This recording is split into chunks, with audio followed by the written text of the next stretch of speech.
Okay, बिस्मिल्लाहिर्रहमानिर्रहीम। अब हमारे पास जो टॉपिक है वो ये है कि अगर फर्ज करें हमारे पास एक बहुत बड़ा मास एक बहुत छोटे वाले के साथ स्ट्राइक करे और ये छोटा वाला पहले से रेस्ट में भी हो और इसका जो मास m1 है वो इतना बड़ा है m2 से कि m2 को हम नेग्लेक्ट करते हैं, हम लेते नहीं है। तो फिर इसका u1 जब स्ट्राइक करेगा तो बड़े वाले का v1 और छोटे वाले का v2 उसका क्या एक्सप्रेशन होगा, बस ये मालूम करना है।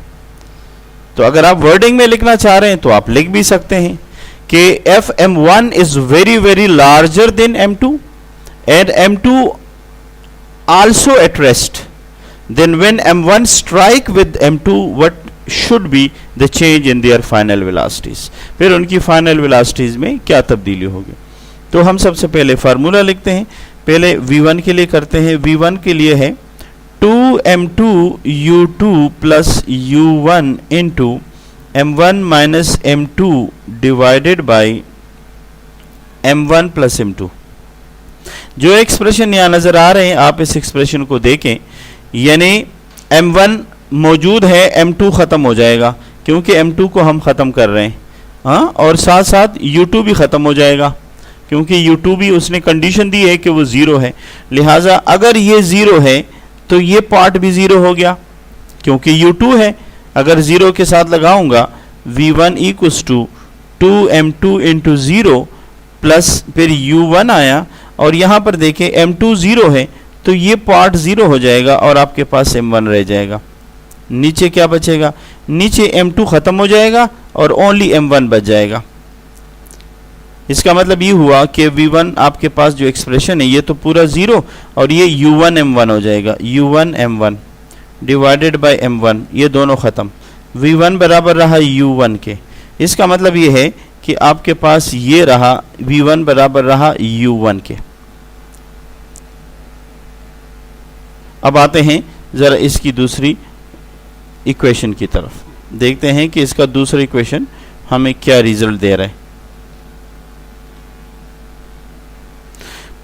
अब हमारे पास v2 के लिए एक्सप्रेशन है 2m1 u1 plus u2 into m1 plus m2 minus m1 divided by m1 plus m2। अब जरा गौर से देखें, u2 ज़ीरो है। अगर u2 ज़ीरो है तो इसने इसको पूरा ज़ीरो कर दिया। m2 ज़ीरो है, ये भी ज़ीरो हुआ। जो बचा वो बचा v2 बराबर है 2m1 u1 divided by m1। m1 के साथ ख़त्म, आपके पास रहा 2u1, ये रहा 2u1। अब आप खुद रिजल्ट का अंदाज़ा लगाएं, यानी इसका u1 था तो इसका यहां पर कोई तब्दीली नहीं आई, यानी ये u1 था तो u1 से ही जा रहा है। इसका u1 है ना, तो यहां पर इसका फाइनल वेलोसिटी क्या है v1, वो किसके बराबर है, वो u1 के ही तो बराबर है। लेकिन जो छोटा वाला ज़ीरो पे था ये इसके डबल वेलोसिटी से जा रहे। देखिए 2 टाइम्स u1, u1 किसका है, बड़े वाले का। तो छोटा वाला जो रुका हुआ था वो बड़े वाले के डबल से, अगर ये 20 है तो 40 से जाएगा, अगर 30 है तो 60 से जाएगा और बड़े वाले के वेलोसिटी में कोई तब्दीली नहीं आई। ठीक हो गया, बात समझ में आ रही है। तो ये है मेरे पास case 3, when the massive one strike with the light one, at that time there will be no change in the velocity of the massive while the lighter one move with the double speed of the massive one। जो बड़ा वाला है उसके double से ये जाएगा। हाँ, समझ में आ रहा है कि नहीं, पक्की बात है, ओके।